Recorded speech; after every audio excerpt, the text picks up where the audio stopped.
ఫిబ్రవరి 23, 2025 ఈ డేట్ జర్మనీలో చాలా ఇంపార్టెంట్ డేగా మారబోతుంది. ఎందుకంటే జర్మనీలో పొజిషన్ చాలా రకరకాలుగా ఉంది.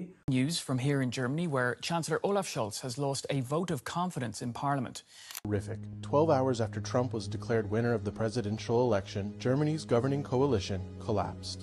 పాత గవర్నమెంట్ పడిపోవడం వల్ల కొత్త గవర్నమెంట్, కొత్త పార్టీస్ అన్ని మళ్ళీ తెర మీదకి రావడం, ఇక్కడ ప్రజల్లో తిరుగుబాటు రావడం, పెద్దగా ఏకీభవించకపోవడం, వ్యతిరేకత రావడం, ఇట్లా చాలా జరిగింది. అండ్ దీంతో పాటు ఇది వరకు ఉన్న ఓల్డ్ గవర్నమెంట్ వల్ల గవర్నమెంట్ జర్మనీ అనేది కంప్లీట్ రెసెషన్లోకి వెళ్ళిపోవడం, మళ్ళీ బయటికి రావడం, మళ్ళీ బార్డర్ రిసెషన్లో ఉండడం, ఫ్యాక్టరీలు మూతపడడం, పెద్ద డెవలప్మెంట్ లేకపోవడం, ప్రజలకి కూడా పెద్ద సాటిస్ఫాక్షన్తో ఉండకపోవడం, అండ్ రిసెషన్ బార్డర్లో ఉన్న వాళ్ళు అక్కడే ఉండి పెద్ద గ్రోత్ చూడకపోవడం. ఇంకొక ముఖ్యమైన థింగ్ ఏంటిదంటే ఈ గవర్నమెంట్ ఎక్కువ ఉక్రెయిన్ రష్యా వార్ అప్పుడు మిలిటరీకి ఫండింగ్ చేసి ఉక్రెయిన్కి సపోర్ట్ చేసింది. అండ్ దీనివల్ల జర్మనీలో చాలా ఎక్కువ రీసెర్చ్ అయితే అయిపోయింది.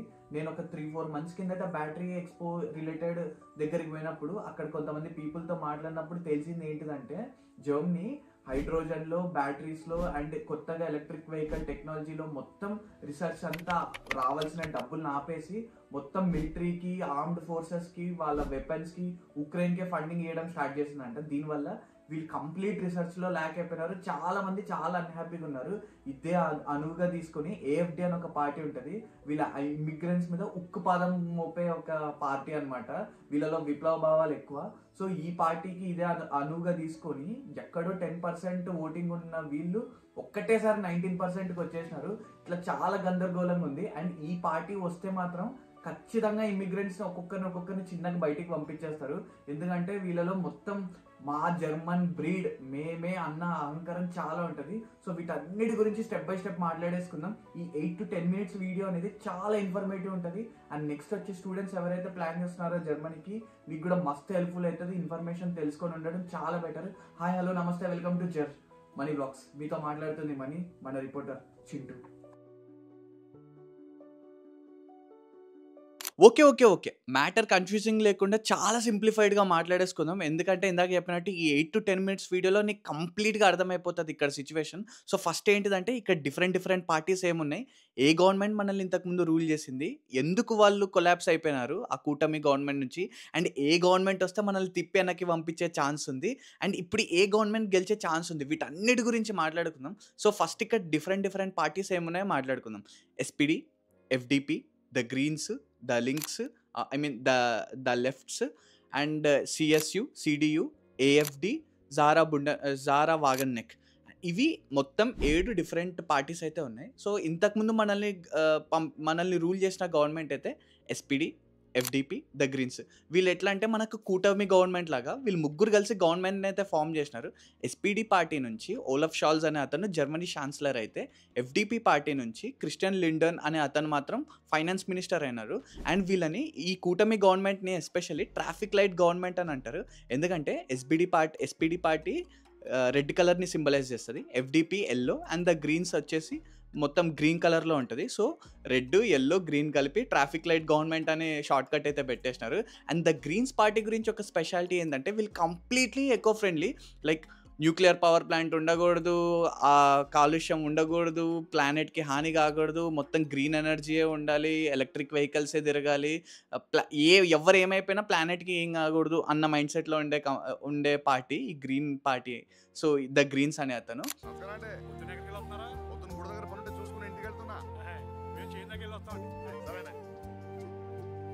గ్రీన్స్ అనే పార్టీ వాళ్ళు. అండ్ ఈ ఎఫ్డిపి, ఎస్పీడీ మాత్రం వీళ్ళు ఒకళ్ళు ఎఫ్డిపి పార్టీ నుంచి ఒకళ్ళు ఫైనాన్స్ మినిస్టర్ అయితే, ఎస్పీడీ పార్టీ నుంచి ఓలఫ్ షాల్జ్ మన ఛాన్సలర్ జర్మనీకి. సో ఇక్కడ ఏమైందంటే ఓలఫ్ షాల్జ్ అనే అతను ఒక ట్యాక్స్ స్కామ్లో అయితే ఇరుక్కున్నాడు. అండ్ సేమ్ టైంలో మన ఎఫ్డిపి పార్టీ అతనికి జర్మనీ ఎక్కువ ఫండ్స్ ఇవ్వడం, ఉక్రెయిన్కి ఫండ్స్ ఇచ్చి ఇక్కడ రీసెర్చ్ని ఆపడం, జర్మనీని ఇంకా ఎక్కువ అప్పుల్లో కూర్చేస్తుంది అన్న కాన్సెప్ట్లో ఉండి అతను కొంచెం ఏకీభవించలేదు. కానీ the greens and SPD party మాత్రం ఫండింగ్ ఇవ్వాలి, ఉక్రెయిన్కి సపోర్ట్ చేయాలి, మనం ఎక్కువ మిలిటరీ ఫోర్స్కి సపోర్ట్ చేసి ఇవ్వాలి, ఇక్కడ రీసెర్చ్ ఆపినా పర్లేదు అన్న దాంతో ఉన్నారు. కానీ వాళ్ళకి లోపల ఏది జరిగింది. ఒకరోజు సడన్గా ఎస్పీడీ పార్టీ నుంచి ఓలఫ్ షాల్జ్ అనే అతను మన ఎఫ్డిపి పార్టీ నుంచి ఉన్న ఫైనాన్స్ మినిస్టర్ని అయితే పీక్ అవతల పడేసినారు. అండ్ దీని తర్వాత గవర్నమెంట్లో కొంచెం ఇన్స్టెబిలిటీ వచ్చింది. దాని తర్వాత వెంటనే ఎస్పీడీ పార్టీ నుంచి ఉన్న ఉన్న ఓలఫ్ షాల్జ్ మన ఛాన్సలర్ ఆఫ్ జర్మనీ, అండ్ అతను ఓట్ ఆఫ్ కాన్ఫరెన్స్లో తన అయితే కోల్పోయినాడు హక్కుని, అండ్ అక్కడ గవర్నమెంట్ కంప్లీట్లీ పడిపోయింది. ఈ ఓట్ ఆఫ్ కాన్ఫరెన్స్ అంటే ఒక పెద్ద కంపెనీ సీఈఓని వాళ్ళ కింద ఉన్న ఎంప్లాయీస్ ఏకీభవిస్తున్నారా లేదా ఇతని పాలనతో అంటే అందరూ నో చెప్పినట్టు, లైక్ 50% కంటే తక్కువ ఉంటే ఓట్ ఆఫ్ కాన్ఫరెన్స్ లాస్ట్ అయిపోయినట్టు, and he is no longer chancellor జర్మనీకి. సో ఆ ఎఫెక్ట్ జరగడం వల్ల మన ఓలఫ్ షాల్జ్ అయితే కంప్లీట్లీ కోల్పోయినాడు, అండ్ ఈ కూటమి గవర్నమెంట్ కంప్లీట్లీ పడిపోయింది.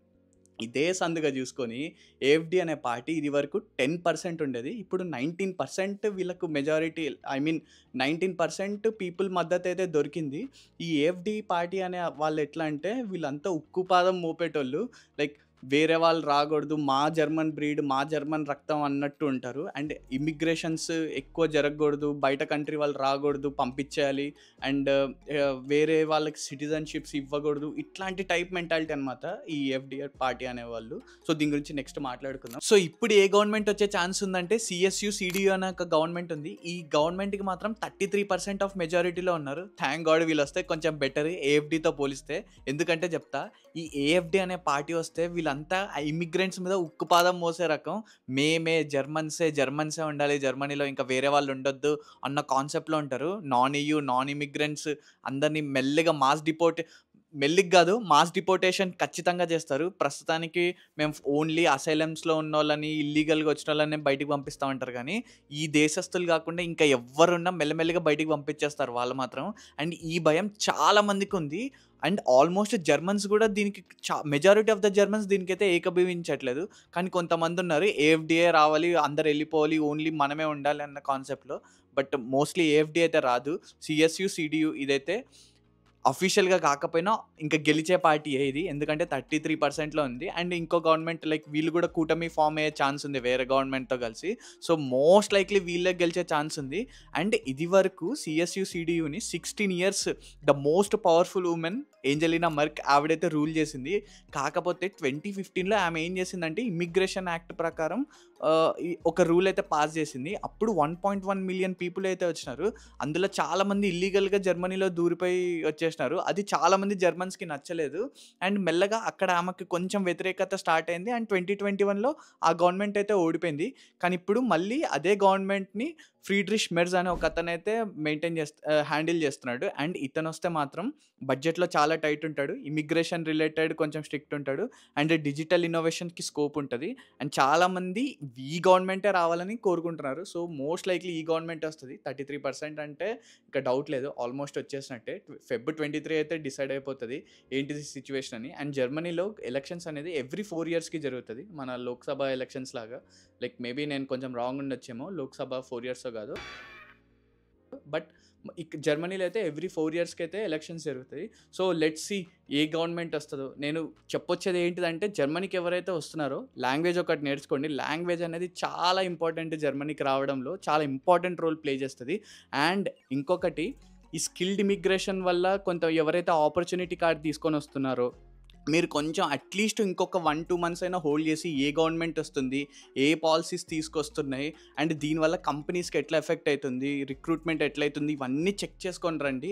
చాలామంది యూట్యూబ్లో మాట్లాడేస్తున్నారు లైక్ రావచ్చు కాదు ఇది అది అని, కానీ మీరు చాలా కేర్ఫుల్గా ఉండండి. అండ్ ఇక్కడ పాలసీలు ఏమొస్తున్నాయో వాటిని చూసేరండి. ఎందుకంటే జాబ్ మార్కెట్లో ఉన్న వాళ్ళకే తెలుసు. ప్రస్తుతానికి నేను జాబ్ మార్కెట్లోనే ఉన్నా, గుడ్డు పెట్టే కోడికే తెలుసు. సో ఇప్పుడు ప్రజెంట్ సిచ్యువేషన్ అయితే అంత బాగలేదు ఇక్కడ. లైక్ అంత యాక్టివ్ హైరింగ్ అయితే జరగట్లేదు, మొత్తం అన్నీ హోల్డ్ చేసి పెట్టినారు. సో ఎవరైతే లైక్ ఆపర్చునిటీ కార్డ్ మీద కొత్తగా వస్తున్నారో వాళ్ళు మళ్ళీ ఆలోచించుకొని పాలసీస్ బట్టి డిసైడ్ కండి. అండ్ ఇంకొకటి, మెల్లగా కొంచెం లైక్ ట్యూషన్ ఫీజు పెట్టే ఛాన్స్ ఉంది అని అంటున్నారు, బట్ ఇది ఎంతవరకు నిజమో తెలీదు. ఒకవేళ అది పెడితే మాత్రం అది పెట్టడానికి చాలా టైమే పడుతుంది. ఆల్రెడీ ఎగ్జిస్టింగ్లో ఉన్న వాళ్ళకి, లేకపోతే ఆ బిల్ పాస్ కాకముందు వచ్చిన వాళ్ళకి మాత్రం లైక్ నార్మల్గానే ఉంటుంది, వాళ్ళకేం ఫీజు ఉంటుంది. లైక్ ఫర్ ఎగ్జాంపుల్ బవేరియాలో 1500 euros అని మినిమల్ ఫీజు పెట్టినారు కదా. సో ఆ టైప్లో ఏదైనా పెట్టే ఛాన్స్ ఉంటుంది, బట్ ఇంకా అఫీషియల్లీ ఏది కన్ఫర్మ్డ్ కాదు. సో ఇది కూడా ఒకటి మైండ్లో పెట్టుకోండి. అండ్ లెట్స్ సీ ఏ పార్టీ గెలుస్తుందో ఏమో. అండ్ ఫర్దర్గా ఏం ఇన్ఫర్మేషన్ వచ్చినా, ఏం అప్డేట్స్ వచ్చినా నేను కంటిన్యూగా చెప్తానే ఉంటాను. సో వీడియోస్ అయితే ఎవ్వరు మిస్ కాకండి. వీడియో నచ్చితే లైక్ చేయండి, ఖచ్చితంగా షేర్ చేయండి. లైక్ ఎవరైతే రావాలనుకుంటున్నారో లైక్ మీరు రావాలనుకుంటుంటే ఈ వీడియోని మీ పేరెంట్స్కి చూపిస్తే వాళ్ళకి కూడా కొంచెం అవేర్నెస్ వస్తుంది, టెన్షన్ పడరు, అట్లీస్ట్ సిచ్యువేషన్ మీద ఒక క్లారిటీ ఉంటుంది. సో జర్మనీ గురించి ఇంకా చాలా మాట్లాడేసుకుందాం. ఛానల్ అయితే ఫాలో అయిపోండి. ఫ్రెండ్స్, ఎవరైతే జర్మనీ రావాలి, అబ్రాడ్ రావాలి అనుకుంటున్నారంటే జర్మనీ గురించి నేను ఒక బేసిక్ ఇన్ఫర్మేషన్ ఉన్న ఈ బుక్ని అయితే తయారు చేసిన.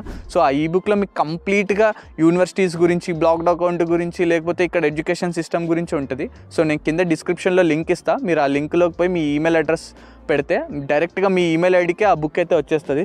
సో ఇంకేం మరి వెళ్ళొస్తా, బాయ్.